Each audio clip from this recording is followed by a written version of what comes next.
Mm-hmm.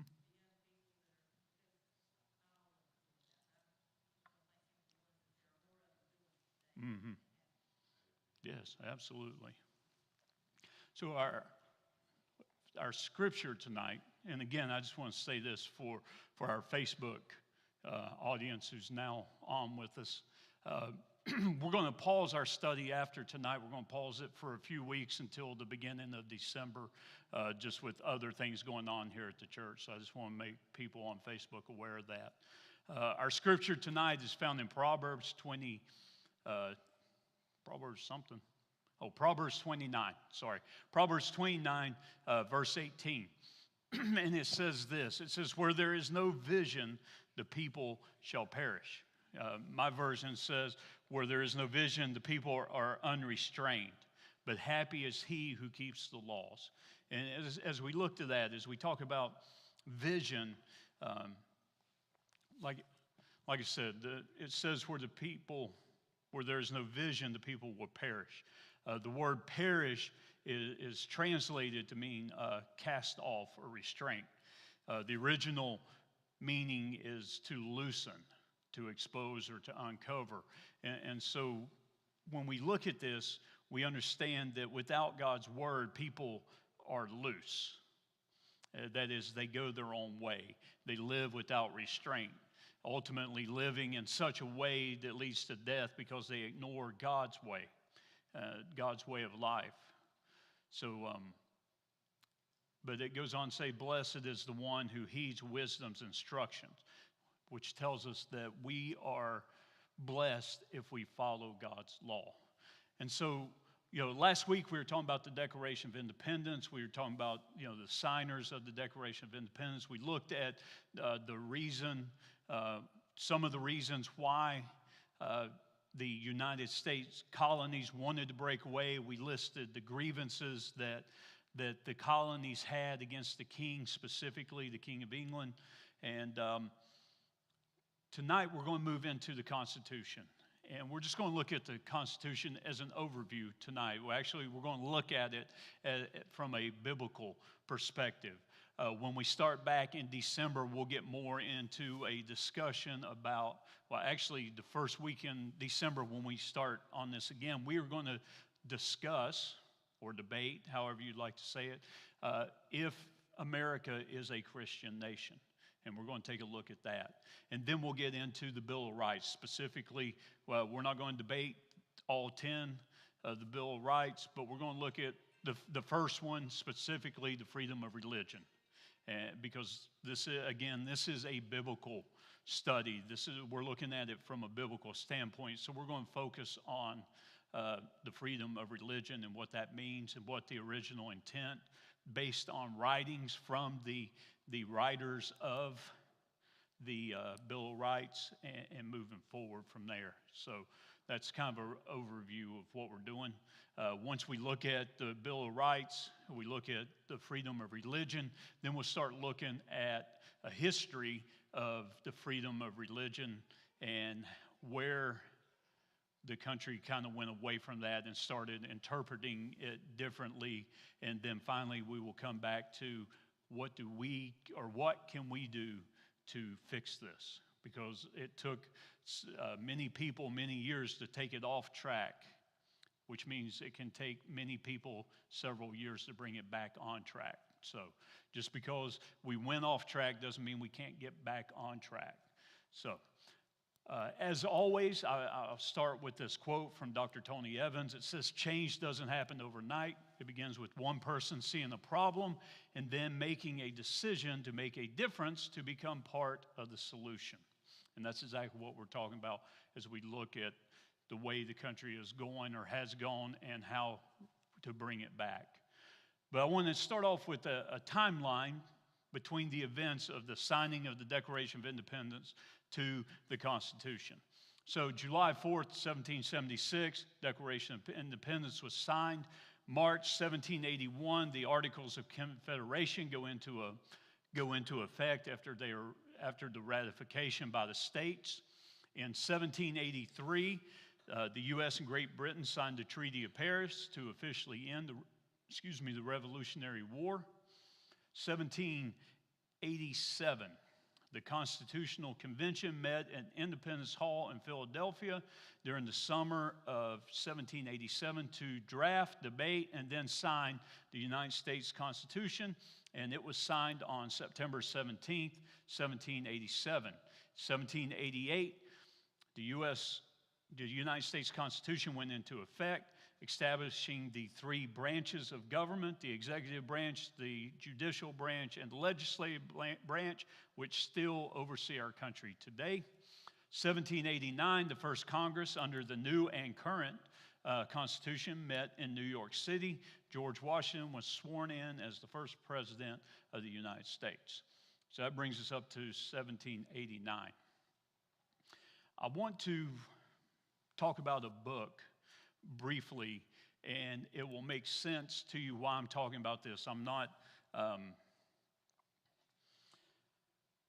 there is a book that is being taught on a lot of our colleges and universities. Matter of fact, in a number of our colleges and universities, it's a required course. Everyone is required to take this course in order to graduate from that school. The title of this book is called A Godless Constitution. It was written by two professors from Cornell University, Isaac Kramnik and R. Lawrence Moore. And the reason why I bring this up is this. These are two professors. One is a professor of government, and the other is a professor of history. And they wrote this book, A Godless Constitution, and they assert that the founding fathers wanted a totally secular government, a way of running things, and it's open to debate, okay? But the reason why I bring this up, I want you to think about this. People that have been to college or high school, if you took a paper, if you did a research paper, and you handed it in to your professor, but like I said, these are professors, you handed it in to your professor, and when you handed it in, you gave no reference. But down at the bottom where you would have your footnotes, you write this: we have dispensed with the usual scholarly apparatus of footnotes. Any errors we blame on the two men in the dedication of this book, Thomas Jefferson and Roger Williams. What do you think your professor would do, or your teacher if you were in high school? If you turned in a research paper and you had no footnotes, but you were referencing different documents and different sayings and things like that, but you did not provide any footnotes, what would your professor do? He'd hand it back to you, probably. You know, you get a failing grade. And yet that's what these two professors did in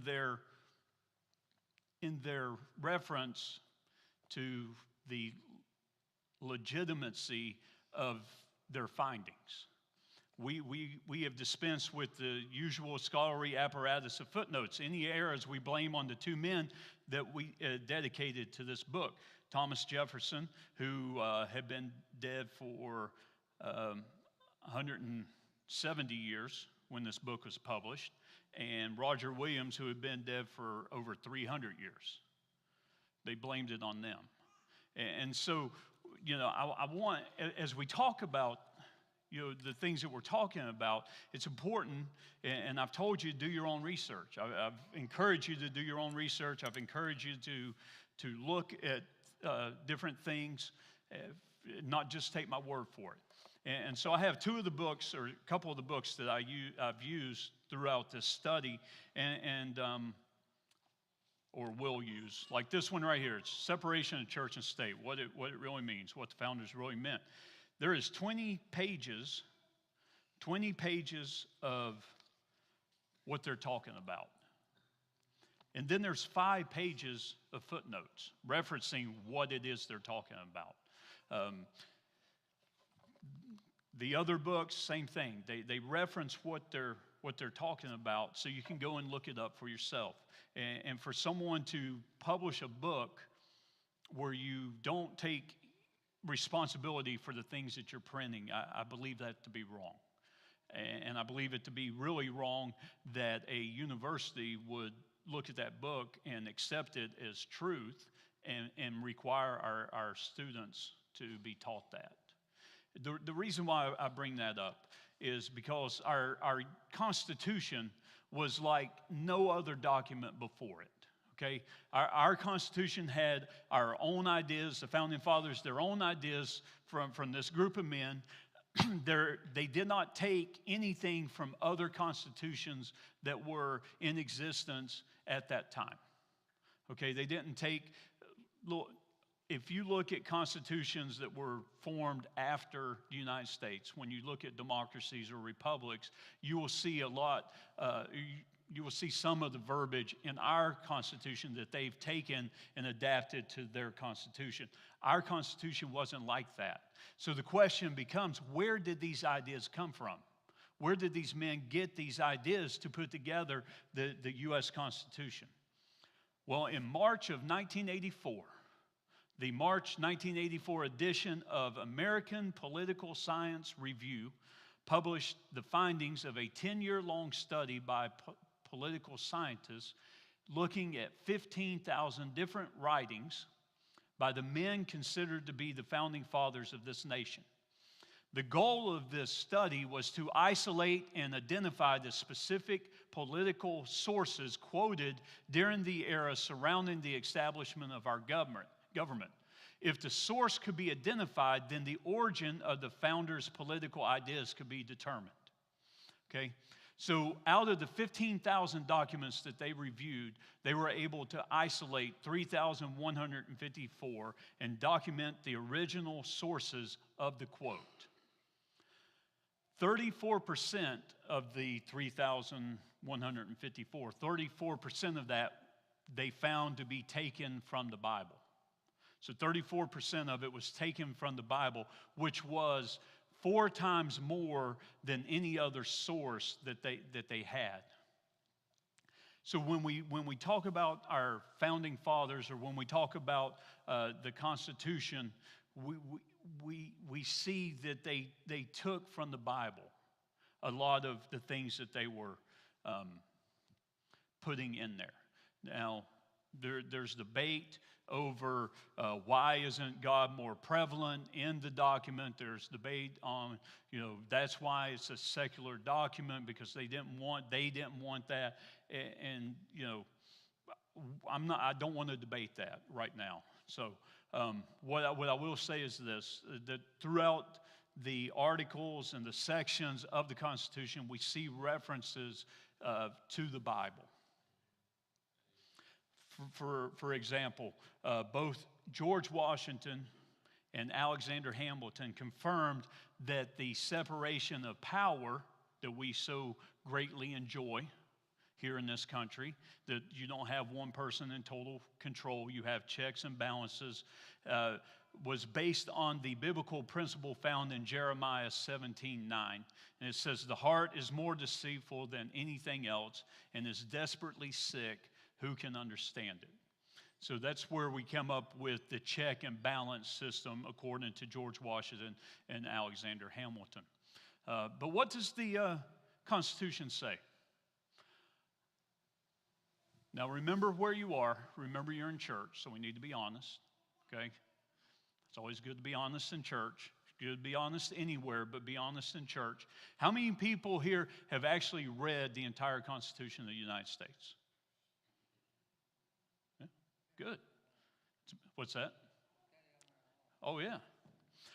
To read the Constitution takes about 30 minutes. If you were to sit down and read from beginning to end, take about 30 minutes, and that's about one sitcom, okay? So if you haven't had the chance, or it's been a long time since you did it, I want to encourage you to stop binge watching on Netflix just for one show and just sit down and read the Constitution. Because, it's funny to me, and I want to do this little exercise. It'll be fun, at least for me, because I have all the answers. So it's amazing to me that if I'm born here in this country, I really don't have to learn that much about it. I don't. I take U.S. history, and Susanna can attest to this. We had a U.S. history teacher, and he spoke very monotone the whole time. His voice never went up, and it never went down, and it stayed the same. And he talked about like this the whole entire time for a whole semester. And actually, it was a little. They can't hear me. She's saying it was lower. It was lower, but it was just he kind of mumbled and stuff, and so we have no idea what he said. So, and a lot of you may have had that same thing. But here's the thing. So, I don't have to learn anything, really, if I don't want to. I mean, I can fail U.S. history and still pass high school. But if we have someone who wants to come to our country legally as an immigrant and wants to apply to become a citizen of the United States, they have to take a test. I just happen to have 100 questions of a sample test from the Department of Immigration. These are the study questions for someone taking the test to become a citizen of the United States. So I'm going to ask you a few of these questions. I want you to just think about them. You can blurt it out if you want to. These guys over here are pretty smart. We should divide into teams, but I'm not going to make Mr. Joe answer all the questions over here. So, but so like the very first question, what is the supreme law of the land? That's question number one. They're supposed to be easy and then get harder. So, what is the supreme law of the land? We're studying it right now, tonight. Constitution. Constitution, there you go. Okay, number two, what does the Constitution do? It does three things. What's that?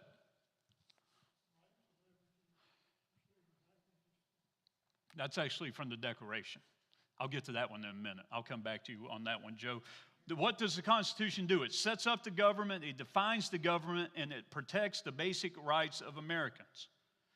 Again, when we were talking about the Pilgrims, we talked about self-government. We got into the whole self-government thing. So even on this, it says the idea of self-government is in the first three words of the Constitution. What is the first three words? We the people. There you go. What do we call the first 10 amendments to the Constitution? Bill of Rights. What do we call the first 10 amendments to the Constitution? Bill of Rights. Let's see. How many amendments does the Constitution have? What's that?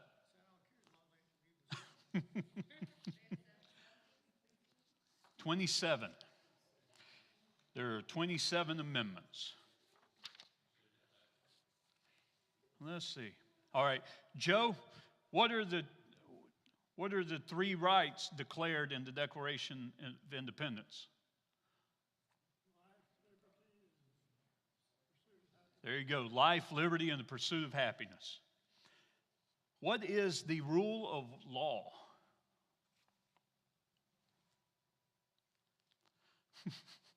The rule of law is that everyone must follow the law. I think our politicians should be made to take this test before they can. The rule of law is everyone must follow the law, leaders must obey the law, the government must obey the law, and no one is above the law. That is the rule of law.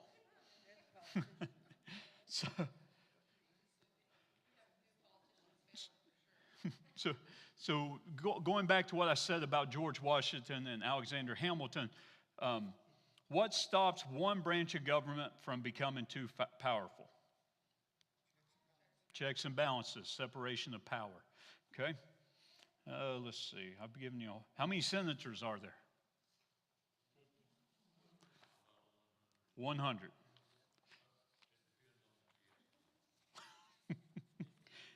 Yep. When we elect a U.S. Senator, how long is it for? 6 years. What about House of Representatives? How many congressmen do we have? Too many. 435. So, okay, now I can't get this one, but can you name your U.S. representative? Who is it? I don't know.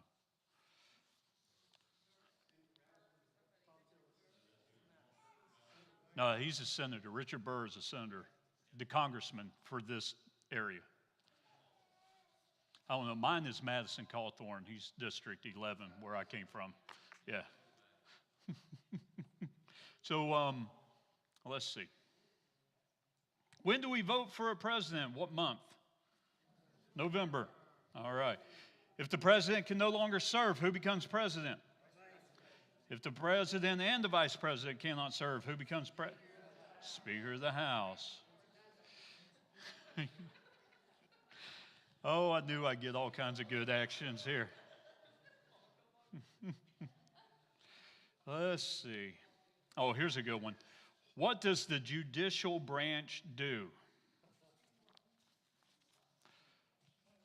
They don't make laws.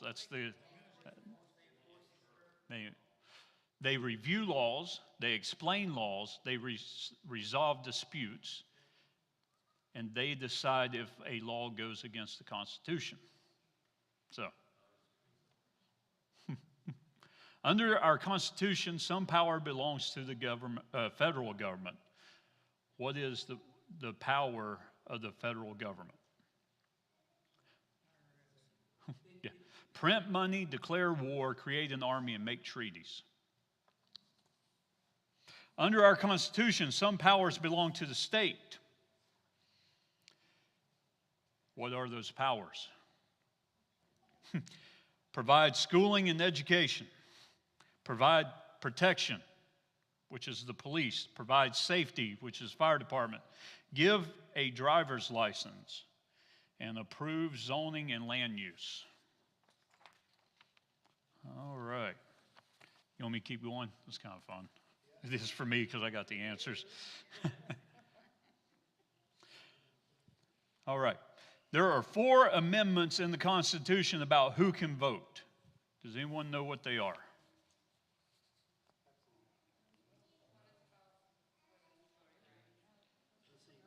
Actually, it's not in here. Oh, all citizens, yeah. All citizens can vote. Citizens 18 years old or older can vote. You do not have to pay to vote. There's an actual amendment saying that you don't have to pay to vote. And a male citizen of any race can vote. That was before it was all citizens, it was just males. What are two responsibilities that are only for a U.S. citizen?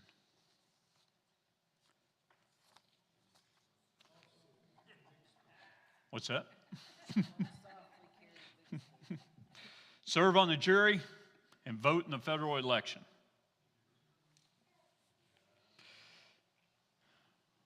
Name one right of a U.S. citizen. Sorry, those were responsibilities. A right is to vote in a federal election or run for federal office. Okay. What are the rights of everyone living in the United States? 1, 2. We have the freedom of expression. We have the freedom of speech. We have the freedom of assembly. We have the freedom to petition the government. Wow, I'm surprised they listed this on here. We have the freedom of religion, and we have the right to bear arms. So, what are the promises that you make when you become a United States citizen? You give up loyalty to other countries. You defend the Constitution and the laws of the United States. You obey the laws of the United States. You serve in the U.S. military if needed. You serve the nation, do important work for the nation, and you have to be loyal to the United States. All right, this is going to be the last one. I'm going to pick a good one here. I mean, these are... Name one American Indian tribe in the United States.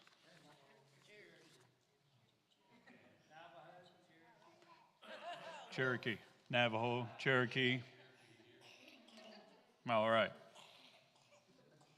But there's so many questions. Before being president, Eisenhower was a general. What war was he in? During the Cold War was the main concern of the United States, communism.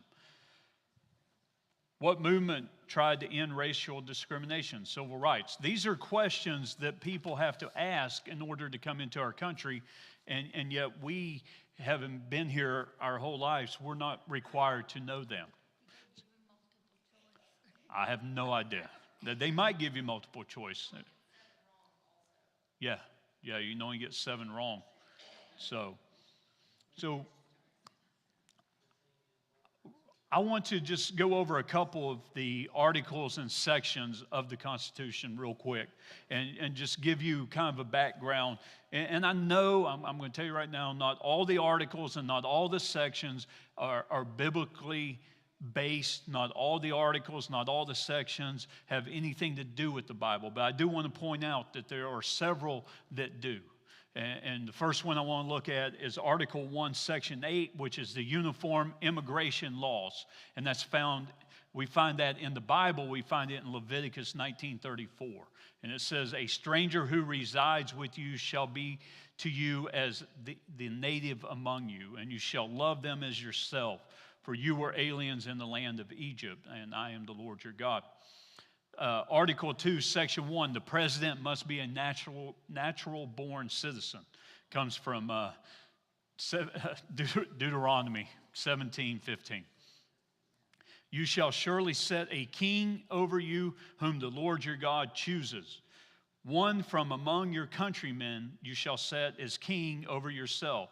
You may not put a foreigner over yourselves who is not your countryman. Article 3, Section 3, talking about witnesses and capital punishment, comes from Deuteronomy 17:6.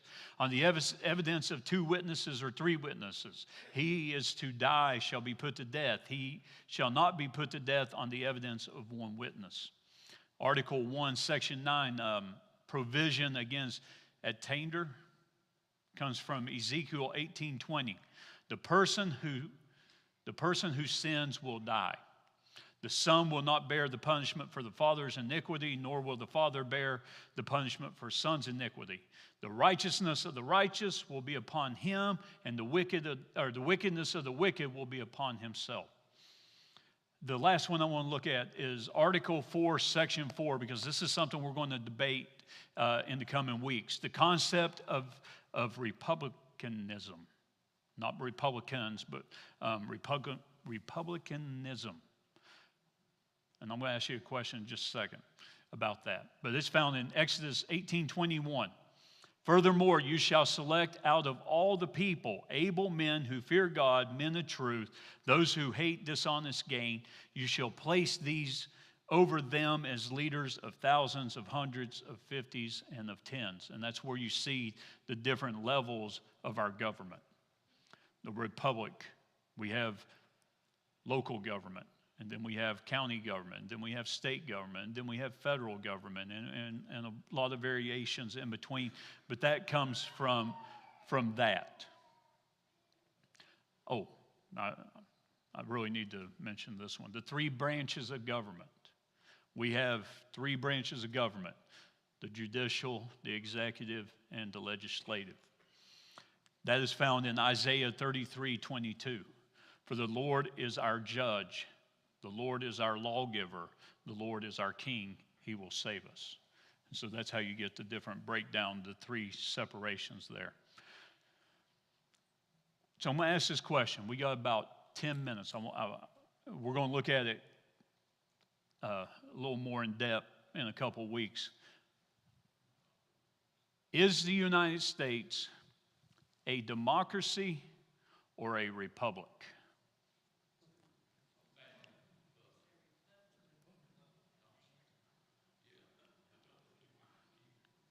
How many people think it's a democracy? One. One. Okay, so everyone else thinks it's a republic. Now, where do you come up with that, other than the fact I just told you it was a concept of republicanism? Yeah, the Pledge of Allegiance to the flag of the nation. So the difference between a republic is we have people who are put in place to vote on our behalf. A democracy, if the United States of America was a true democracy, by every sense of what democracy is, and we had 1 million people in America, and we all went to vote, should it be legal to murder someone? If 50 million and 1 people say that it is, then it is. That's a true democracy.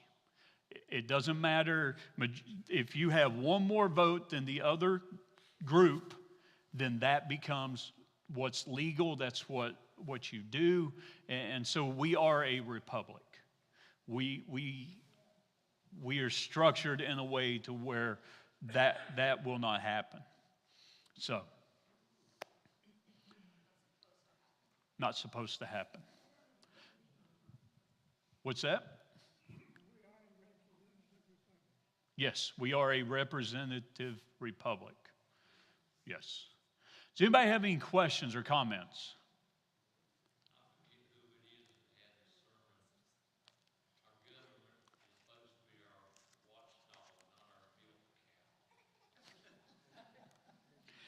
Yes.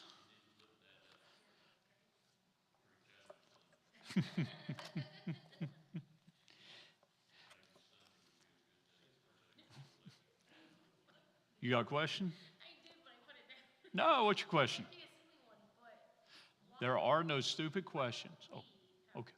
because I would not be a citizen if I had to take that. Why don't we have to take that? That's a good question. It's a good question. I mean, I think everybody, when they, so the question was, why don't we have to take a test similar to that? Because we were born here. I mean, that's the simple answer. I think everybody, when they turn 18, they should have to take it. When I was in 8th grade, we had to take a test about the Constitution, the Bill of Rights, all of that, in order to go on to high school. In Illinois, you had to do that. Wow. We didn't have to do that. All right.